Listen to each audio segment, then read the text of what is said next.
आपण बघत आहात न्यूज मराठी ताजा खबर। जगाच्या एक पाऊल पुढे।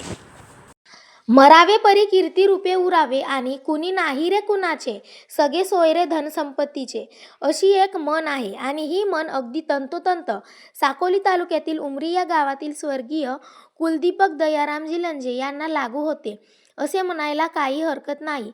आणि म्हणूनच आज त्यांच्या स्मृतिप्रीत्यर्थ सक्षम फाउंडेशनचे अध्यक्ष माननीय गोलू दुर्वे यांच्या संयुक्त विद्यमाने तसेच मित्रमंडळींनी भव्य रक्तदान शिबिराचे आयोजन करण्यात आले। ह्या रक्तदान शिबिराप्रसंगी साकोलीचे नगराध्यक्ष सौ देवश्रीताई कापगते, माजी नगरसेवक मनीषभाऊ कापगते, उमरी गावचे सरपंच यशवंत गोवर्धन कापगते, ग्रामपंचायत सचिव डी.ए. खुजे सर, ग्रामपंचायतचे संपूर्ण सदस्य तसेच अनेक नागरिक उपस्थित होते।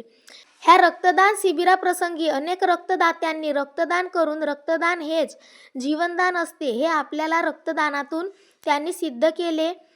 ह्या रक्तदान शिबिरामध्ये सुमारे 60 रक्तदात्यांनी रक्तदान केले। या रक्तदान शिबिराला जिल्हा रुग्णालय भंडारा येथील डॉक्टर सायली दोनोडे आणि डॉक्टर अतुल दोनोडे तसेच त्यांच्या संपूर्ण चमूनी सहकार्य केले। कुलदीपक लंजे यांच्यासारखी कीर्ती कमावून प्रत्येक व्यक्तीने आपले नाव लौकिक करावे हेच या शिबिरातून सिद्ध होते।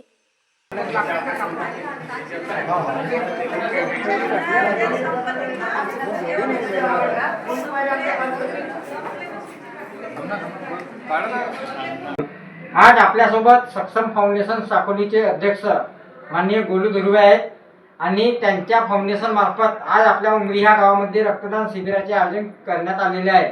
तर भाऊ काय सांगाल, ह्या रक्तदान शिबिरामध्ये किती लोकांनी रक्तदान केले आहे? या शिबिरामध्ये आतापर्यंत 52 रक्तदात्यांनी रक्तदान केले आहे आणि हा रक्तदान शिबिर कुमार कुलदीपक दयारामजी लंजे यांच्या स्मृतिप्रीत्यर्थ 15 ऑगस्ट आज उमरी ग्रामपंचायत इथे आम्ही सर्व मित्र परिवारातर्फे आयोजित केला। याच्यामध्ये 52 रक्तदात्यांनी रक्तदान केले। या अगोदर 7 वर्षा अगोदर कुलदीपक लंजे यांनी जेव्हा रक्तदान आयोजित केला होता त्याच्यामध्ये 85 रक्तदात्यांनी रक्तदान केले होते 2018 मध्ये। आणि हा सर्व आम्ही रक्त पुरवठा हा रक्त संक्रमण पेढी भंडारा, शासकीय रक्त संक्रमण पेढी भंडारा इथे आम्ही त्यांना देतो। हा फाउंडेशनची स्थापना तुम्ही कोणत्या वर्षी केलेली आहे सर?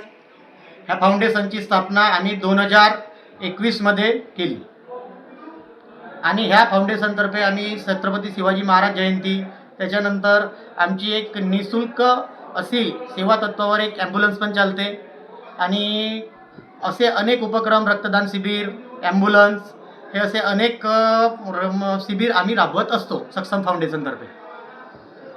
रक्तदान शिबिराचे आयोजन वर्षातून किती वेळा केले जाते सर? हा आता रक्तदान शिबिर जो आहे हा आता पहिल्यांदाच आहे, कारण की आमचा हा मित्र आहे हा 2026 मध्ये पहिल्या महिन्यामध्ये जानेवारी 2 तारखेला हा मृत्युमुखी मरण पावला। त्याची आठवण म्हणून आम्ही हा रक्तदान शिबिर हा प्रथम वर्ष आहे, पण हा रक्तदान शिबिर आमच्या अविरत चालू राहील 15 ऑगस्टला। आता याची सुरुवात तुम्ही कोणत्या वर्षी केली सर? रक्तदानाची सुरुवात जी आहे ही रक्तदानाची सुरुवात आता ह्या उपक्रमाची सुरुवात हा 15 ऑगस्ट त्याच्या स्मृतिप्रीत्यर्थ ही प्रथमता आहे आणि हा अविरत चालू राहील याची मी ग्वाही देतो। इथे रक्तदान शिबिराचं आयोजन करण्यात आलेलं आहे। जसं की सर्वांना माहिती आहे की रक्तदान हा एक श्रेष्ठ दान आहे आणि हे कुठल्याही कारखान्यात किंवा कुठल्या फॅक्टरीमध्ये बनत नाही, हे फक्त मानवी शरीरातच बनतं। त्याच्यामुळे सगळ्यात जास्त लोकांनी रक्तदान करावं आणि लोकांना सुद्धा याच्यासाठी प्रोत्साहित करावं, कारण कसं असतं ना, एक व्यक्ती 3 ते 4 लोकांचं जीवन वाचवू शकतो, तर याच्यापेक्षा मोठं दान कुठलं असूच शकत नाही। त्याच्यामुळे मी तरी सगळ्यांना आवाहन करेल आणि विनंती करेल की सगळ्यात जास्त संख्येमध्ये येऊन स्पेशली युवा लोकांनी रक्तदान करावं। याचे दुसरे पण फायदे आहेत। बऱ्याचशा कुठले व्याधी झाली किंवा कुठले डिसीज झाले तर डॉक्टर लोक म्हणतात की रक्तमोक्षण करावं लागेल किंवा ब्लड काढावं लागेल, तर मग इकडे तिकडे रक्त न काढता किंवा कुठल्याही प्रकारचं रक्तमोक्षण न करता आपण वर्षातून 2दा-3दा तरी निदान आपण 4दा वर्षातून रक्तदान करू शकतो दर 3 महिन्यांनी। पण इतकं न करता 3 किंवा 2दा जरी तुम्ही रक्तदान केलं तर तुम्हाला रक्तमोक्षण किंवा अशा कुठल्याही प्रकारचं कुठलं उपक्रम करायची गरज पडणार नाही। तर मी सगळ्यांना विनंती करते आणि आवाहन सुद्धा करते की कृपया रक्तदान करा आणि लोकांचे जीव वाचवा। थँक्यू।